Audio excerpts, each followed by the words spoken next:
Hi,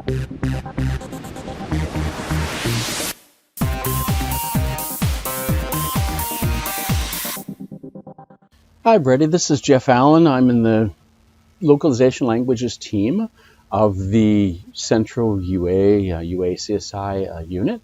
And I just want to give a quick kind of explanation of what I call kind of disaster response and recovery using language technologies for minority languages. And all started over 30 years ago between 1990 and 1994. I was at two universities in Oregon, in the United States, and and then also at the University of Lyon, France, to do my master's and my doctoral work and theses on a St. Lucian Creole, which is in the Lesser Antilles in the Caribbean.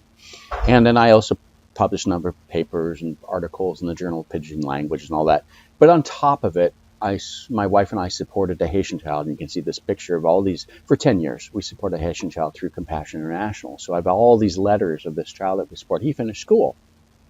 Then a couple of years later, I got a phone call from Carnegie Mellon University because I'd been working in translation systems, and they called me and they said, Jeff, you are the person for us because you know translation systems and automated translation, machine translation, and you also speak a Creole languages, and this is what we know because I had a project to do bidirectional Haitian Creole, speech-to-speech translation.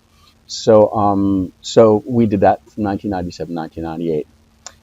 And then fast forward 12 years, the Haitian child had finished school, my wife and I had returned to France, and then there was an earthquake in Haiti in 2010 in January, and it was a disaster, complete disaster. And that system was sitting on a shelf that had, not been used for 12 years.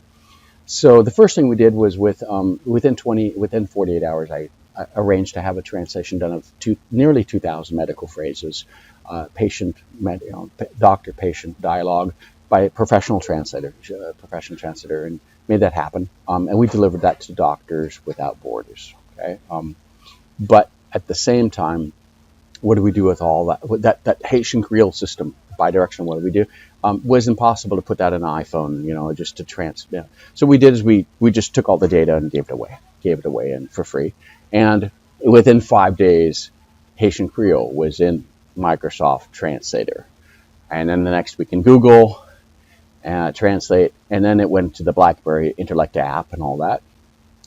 And now, another 12 years later, it's now in Microsoft Translator app on your phone, on Google Translate app on your phone. It's in the Auto Translate in Facebook. It's in the Auto Translate YouTube subtitles. It's in Amazon Translate, except in dozens of other apps. So that's what this was able to do. And now my general motto that I say is that when you can use computer-generated translation and translation in general to save lives and to rebuild and recover an education system in one of the poorest countries in the world, then that's the quantum leap for showing the value of language to the funders who are usually not language geeks, they're language lovers.